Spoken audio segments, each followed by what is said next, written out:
I don't know about you, but when I'm putting my hardware in a hole, I prefer it to be straight.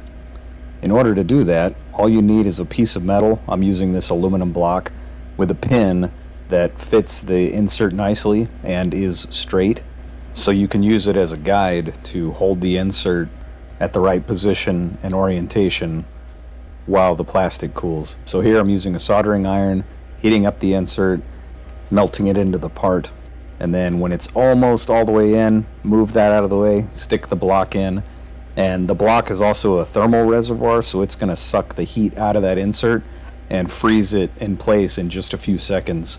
Nice, perfectly flush, perfectly perpendicular to the surface as long as your block is straight.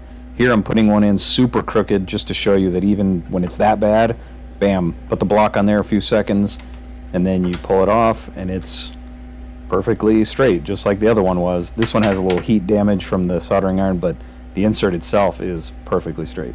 And here's an assembly showing a lid going on, and all the screws go in effortlessly, straight and easy. Thanks for watching.